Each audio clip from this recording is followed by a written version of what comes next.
berkembang pesat. Perkenalkan, pertama-tama nama aku Fitriantika Devi. Aku Dava bin Zaid. Saya Denisa Diandra. Saya Fahmada Kamelia. Nah, itu dia perkenalan dari kami. Selanjutnya, yuk disimak.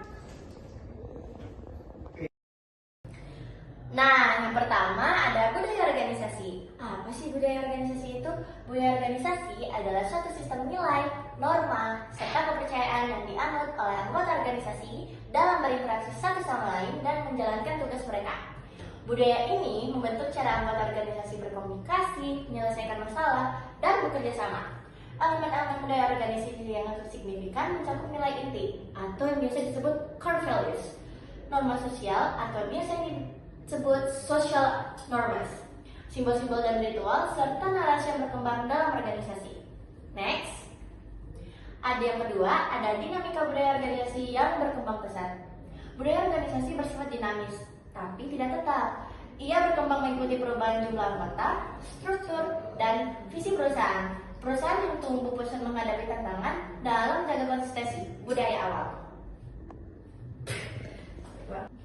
Selanjutnya, kita akan membahas tentang studi kasus, di mana studi kasus ini terdapat dalam sebuah perusahaan e-commerce mengalami pertumbuhan pesat dari 50 menjadi 500 karyawan dalam waktu 1 tahun. Awalnya, perusahaan memiliki budaya yang akrab dan fleksibel, tetapi dengan semakin besar organisasi, struktur kerja menjadi lebih formal dan birokratis.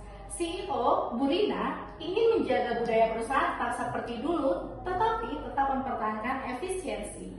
Lalu, pada studi kasus ini juga terdapat tantangannya, di mana karyawan baru ini merasa kebingungan karena mereka tidak diberikan pemahaman yang cukup mengenai nilai-nilai inti yang mendasari budaya perusahaan dan hanya menerima tuntutan kerja yang tinggi tanpa konteks yang jelas. Selanjutnya ada strategi kepemimpinan dalam mengelola perubahan budaya. Yang pertama adalah mengidentifikasi dan mendokumentasi nilai inti yang perlu dipertahankan seperti kolaborasi, komunikasi terbuka, dan semangat inovasi. Dan yang kedua ada nilai-nilai yang harus disosialisasikan kembali kepada seluruh tim melalui berbagai saluran komunikasi seperti pelatihan rutin, newsletter, internal, atau video yang disampaikan oleh CEO. Selanjutnya, strategi kepemimpinan yang ketiga yaitu melibatkan karyawan lama sebagai mentor budaya untuk memberikan pemahaman langsung mengenai nilai-nilai organisasi serta untuk membantu menjaga kelangsungan nilai yang telah ada sejak awal berdirinya perusahaan. Lalu strategi kepemimpinan yang keempat yaitu pemimpin juga harus membuka ruang untuk komunikasi lintas tim seperti forum diskusi antar departemen atau sesi refleksi bulanan. Hal ini untuk membangun pemahaman lintas generasi dan posisi. Nah, dari studi kasus yang tadi, kami mempunyai refleksi kelompok, yaitu yang pertama, budaya organisasi itu bersifat dinamis, bukan statis.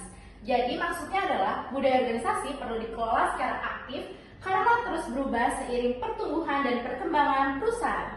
Lalu yang kedua, peran pemimpin dalam budaya organisasi itu berperan sebagai penjaga dan simbol budaya, menjaga nilai inti perusahaan serta menginspirasi tim menghadapi perubahan. Lalu yang ketiga, kepemimpinan inklusif dan adaptif, di mana pemimpin ini perlu inklusif, merangkul perbedaan, serta membuka ruang diskusi dan empati untuk menggabungkan budaya lama dan baru.